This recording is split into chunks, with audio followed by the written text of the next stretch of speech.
Shalom, Israel. Brother Reggie Jr. here. So today, guys, I'm going to read Genesis chapter 34, just picking up where I left off from last time. And with that, guys, let's go ahead and get right into this lesson. Genesis chapter 34, and I'm going to read verses 1 through 5 first. And it says, "And Dinah, the daughter of Leah." So keep this in mind, y'all. Dinah is the daughter of Leah.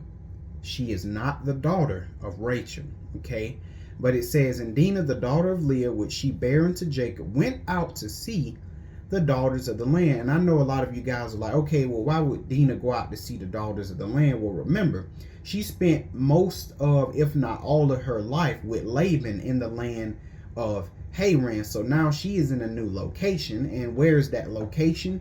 She is in a city called Shalem, which is in the state of Shechem, which is in the land of Canaan. So naturally she's in a new location. She's in a new place. So she wants to kind of see what the customs of the women are, which is wise in a way, because you want to know how things work. When you come to a new place, you don't want to just do anything. You got to know how different customs and cultures work, just in case you accidentally offend someone, okay? But nevertheless, Dinah went out to see the daughters of the land, verse 2, and it says, "And when Shechem, the son of Hamor, the Hivite, prince of the country, saw her, he took her and lay with her, and what? Defiled her." So this man, Shechem, a Hivite, they're all Canaanites, but by tribe, he was a Hivite. And not only was he a Hivite, he wasn't just some normal old Joe Blow. Shechem was actually the prince of the state, Shalem. Okay, but it said he took her and he laid with her and defiled her. Now, why did he defile her? Because he made a whore, basically, out of Dinah. He had no intentions of marrying Dinah, right? And I'm going to prove that in these next scriptures that I'm about to read. Let's read. It says, "And his soul clave unto Dinah, the daughter of Jacob, and what? He loved the damsel and spake kindly unto her." But remember, guys, his initial intention was not to marry her. Okay, he seen her, she looked good, and he wanted to lay with her. Verse 4, it says, "And Shechem spake unto his father Hamor, saying, Get me this damsel to wife. And it says, And Jacob heard that he had defiled Dinah his daughter. Now his sons were with his cattle in the field, and Jacob held his peace until they were come." But let's go ahead and go back to what I was talking about. See, Shechem didn't have the initial intentions to marry Dinah. He just seen her. Oh man, she looked good, so he wanted to lay with her. So basically, she was entreated as a whore.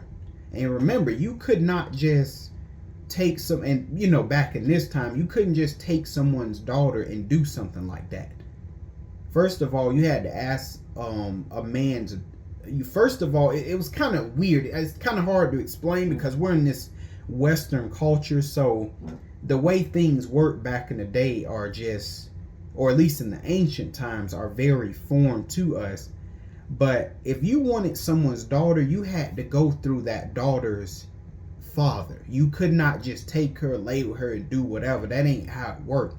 A lot of marriages back in these times were arranged, but nevertheless, this could have ended. I mean, it's going to end bad. But when I say that Shechem did not, he didn't have the initial intention to marry Dinah, what I'm saying is, what could have happened, the alternate route would have been, as it usually happens, he could have slept with her and then after that hated her. Get out of here. Now what that would have done, or in a sense has done, is now you have ruined any chances for Dinah to get married to someone, because now guess what? She's no longer virgin. You've laid with her. Now you've thrown her to the side.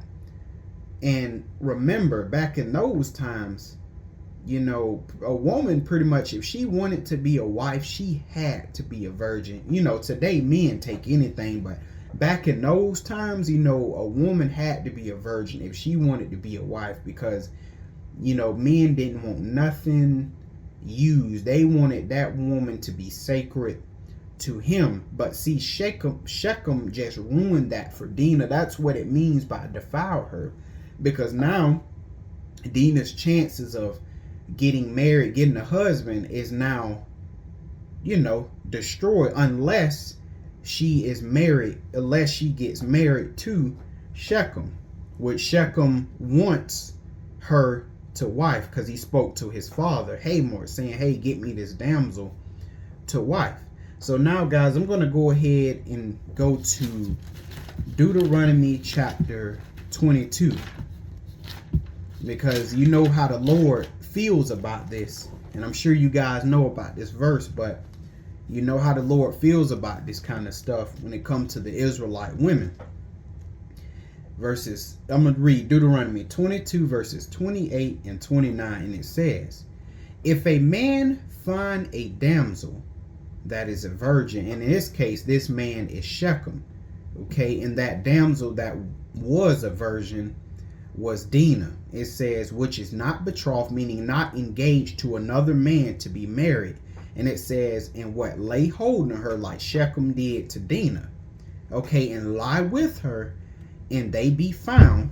29, it says, then the man, in this case Shechem, that lay with her, in this case Dinah, shall give unto the damsel's father 50 shekels of silver, and shall be his wife. So in that time, hey, if you seen a woman and you took hold on her and you lay with her, because remember, a lot of the marriages were arranged, but if you didn't do that marriage that proper way, the arranged way, and you did this kind of stuff right here, then you had to pay the father 50 shekels of silver, and you had to make that woman your wife. It says, because he have what? Humbled her, meaning took her virginity, and he may not put her away all his days. And remember, he have to take her to wife, because that would have brought shame on the father of that woman, because that was a great shame in that time. Not today,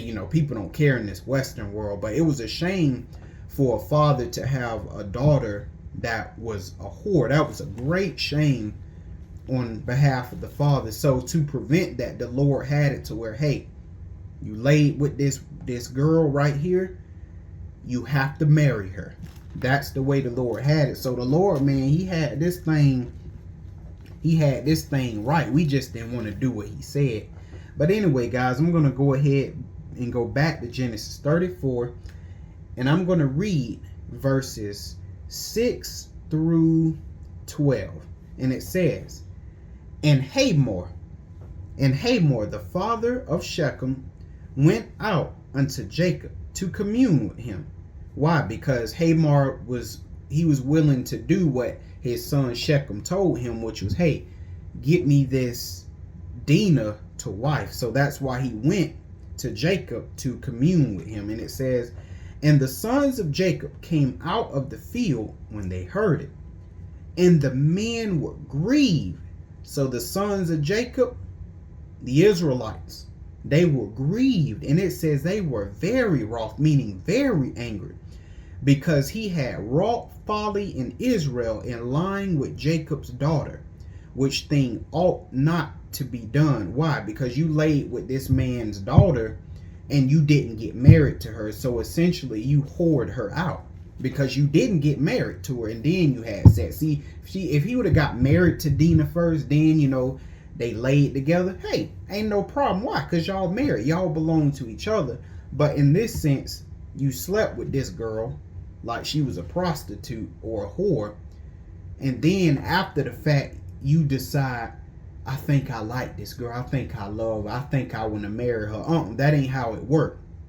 You see a woman you really want, you supposed to put, in our case, a ring on it. Then you can do what you do. But it says that, Shechem basically wrought folly in Israel. And let's go see that. Let's go to Deuteronomy chapter 32. Deuteronomy 32. Deuteronomy 23. I was reading that backwards. Deuteronomy chapter 23.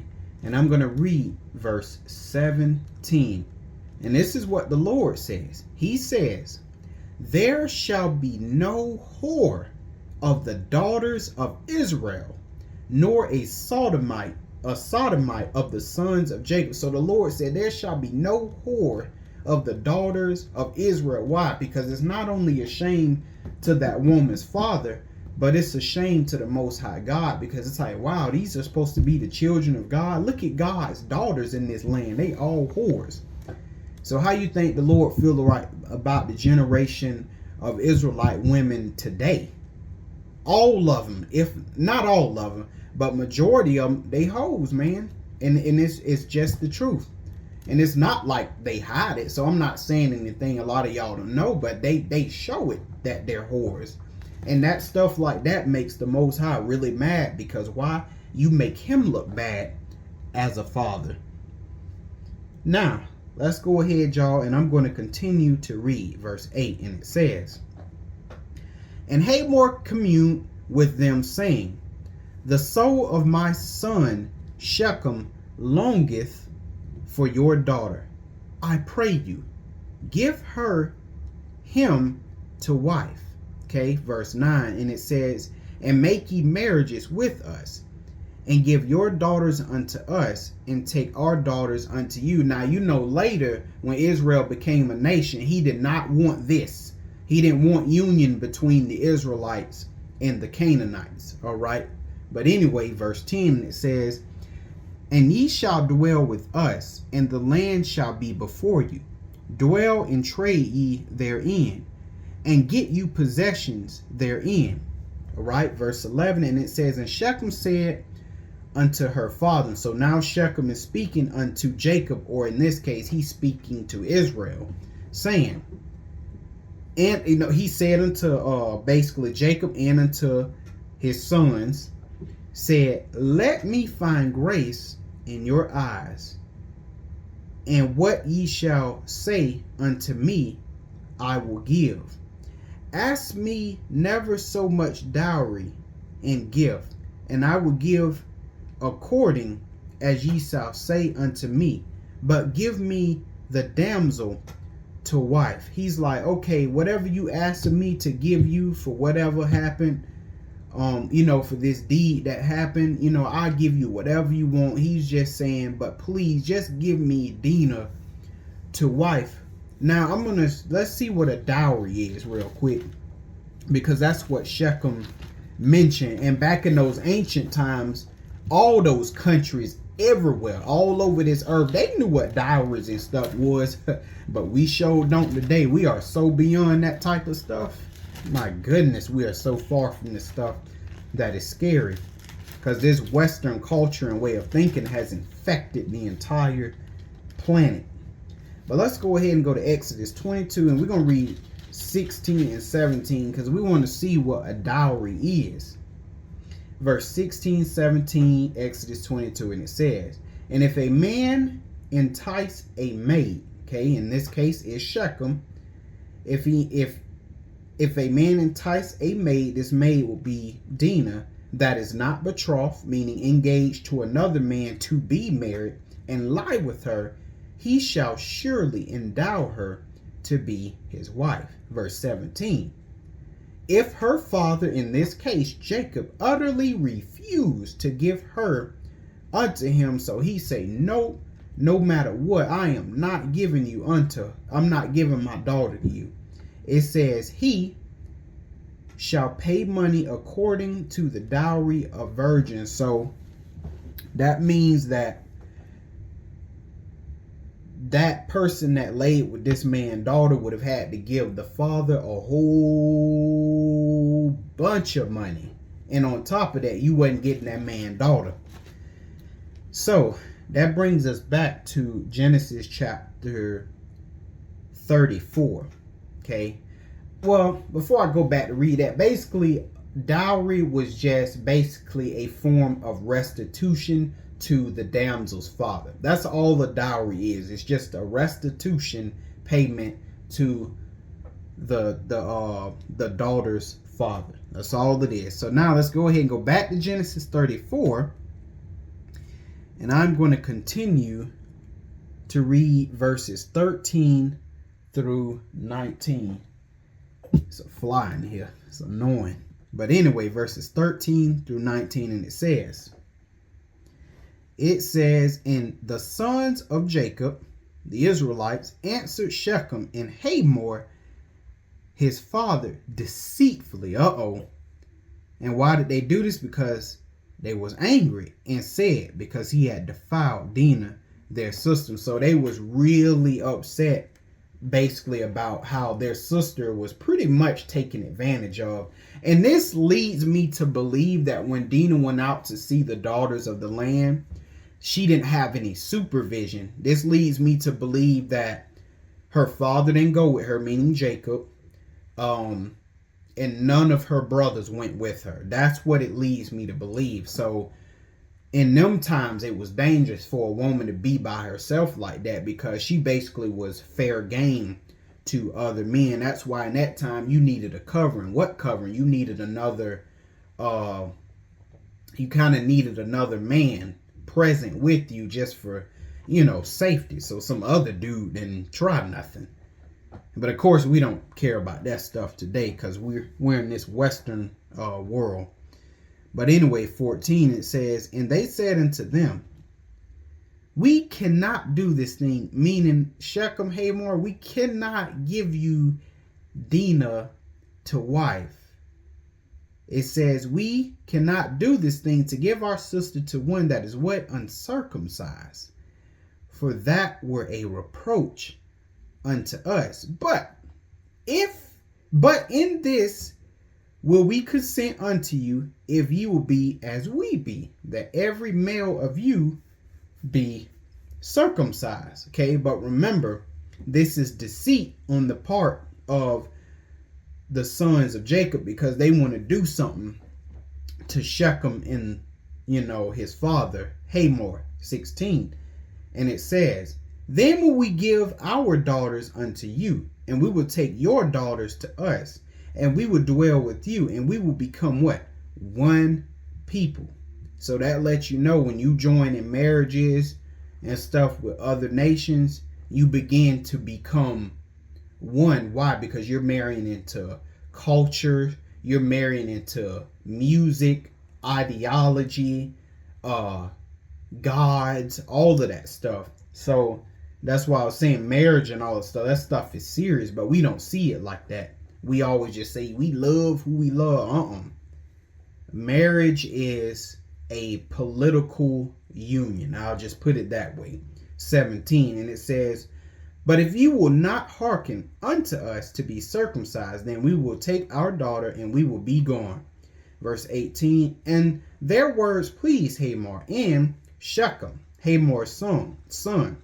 19, and it says, and the young man deferred not to do the thing, because he had delighted in Jacob's daughter. So Shechem really, really loved Dinah after the fact. He should have got married to her in the beginning anyway, but he didn't do that. So now he got to go through this way. But he went ahead and went through with the circumcision and stuff, because he really wanted Dinah. And it says, and he was more honorable than all the house of his father. So this is something that God did give Shechem. He said that he was more honorable than all the house of his father, because Shechem basically was willing to make things right. Meaning, them other men in that house, they probably wouldn't have did what Shechem did. But nevertheless, Shechem decided, you know what, I'm going to try to do things right, try to get stuff together, because I know I didn't do things right, but Shechem, being the honorable man that he was, he tried to make things right. Now I'm going to read verses 20 through 24. It says, and Hamor and Shechem his son came into the gate of their city and communed with the men of their city, saying, these men are peaceable with us, therefore let them dwell in the land and trade therein. So Hamor and Shechem is basically telling the men of their city, hey y'all, basically treat Jacob and his family right. Let there be peace between us and them. All right. So, let them trade therein, for the land, behold, it is large enough for them. Basically, don't give them no hard time. let us take their daughters to us for wives, and let us give them our daughters. 22. And it says, only herein will the men consent unto us for to dwell with us, to be one people, if every male among us be circumcised, as they are circumcised. So basically, Hamor and Shechem are saying, we got to get circumcised, and all you men of this city, all of y'all, you got to be circumcised for this deal for me to have Dinah to wife to work or to happen. 23. And it says, shall not their cattle and their substance and every beast of theirs be ours? Only let us consent unto them, and they will dwell with us. And unto Hamor and unto Shechem his son hearkened all that went. And unto Hamor and unto Shechem his son hearkened all that went out of the gate of his city, and every male was circumcised, all that went out of the gate of his city. So we see right here that Hamor and Shechem believe that there is peace, that everything is going great, that there is peace, and the sons of Jacob were being true to their word. Now remember, y'all, God don't like this kind of stuff. You know, whenever you make some kind of deal, some kind of oath, or some kind of barter or bargain, God expects you to keep your word, because the Lord he's serious about keeping your word. All right, because why? He keeps his word, so he expects us to do the same. So here go Hamor and Shechem and all the men of the city. They now believe that there is peace, but oh boy, they finna run into something that they did not see coming. Verses 25 through 31, and it says, and it came to pass on the third day when they were sore. So woo boy, they got circumcised, and you know, and they are sore. And it says that two sons of Jacob. So here we go. Two of the sons of Jacob, Simeon and Levi, Dinah's brethren, took each man his sword. So it was only two of the Israelites, Simeon and Levi. It said they each took their sword and came upon the city boldly, boys. So they came on that city, on that city. They knew that they was finna. Sorry about that, y'all. I had a darn fly. Yeah, I finally got it. Thing was getting on my nerves, but they came up on that city, knowing that they was finna get some bodies. They already knew what time it was, and it said what? And slew all the males. So Simeon and Levi ran through all them men. Ran through them. 26. And it says, and they slew Hamor and Shechem, his son, with the edge of the sword. So straight up killed them. And basically, they killed them in cold blood. It says, and took Dinah out of Shechem's house and went out. So they pulled their sister out the house. 27. And the sons of Jacob came upon the slain and spoiled the city, because they had defiled their sister. So in other words, what we're witnessing here is not anger.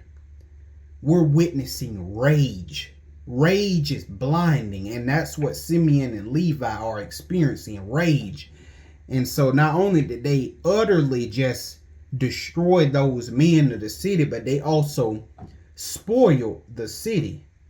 All right, so you already know that the word is going to get out about what they did to that city. So, you know, Jacob in a sense is in trouble because of what his sons did. But of course, you know, they're not, you know, Simeon and Levi ain't thinking about that. They're in the blind rage at the moment.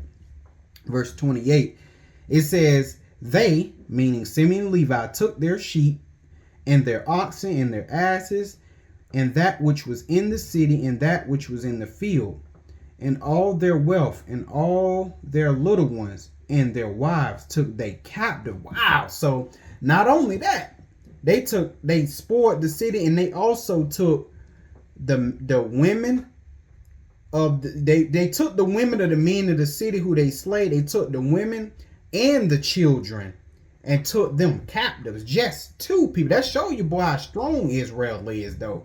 Just Simeon and Levi accomplished this alone. Verse 30.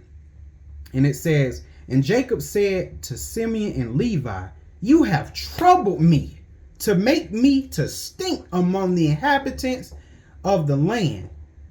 Basically, Jacob like, man, you done ruined my name, man, among the Canaanites and among the Perizzites. He like, and I being few in number, they shall gather themselves together against me and slay me. Why? Man, because them Canaanites gonna want revenge for what was done to their brethren. And you know, Jacob being few in number, like he said, man, they gonna easily be conquered. All right. And it says, and I shall be destroyed, I and my house. Verse 31, and they said, should he deal with our sister as a harlot? so Simeon and Levi, even though they pop said all that, they ain't give a damn. They was like, nah, daddy, we don't care about that. They dealt with our sister like she was a hoe. So that's why we did what we did. So they didn't care about the outcome. They just was like, listen, you not finna hold our sister out and then just think you finna get away with that. So boy, Simeon and Levi, man, that lets you know, man, they had a hot temper. They had a hot temper. Boy, they went in a blinding rage. So we got to see, you know, that's the end of that chapter, guys. I had a good time breaking this chapter down, but we got to see what happens following these events, because some stuff is finna go down. And so we'll find out, y'all, in Genesis chapter 35. So with that, guys, I will see you in the next chapter.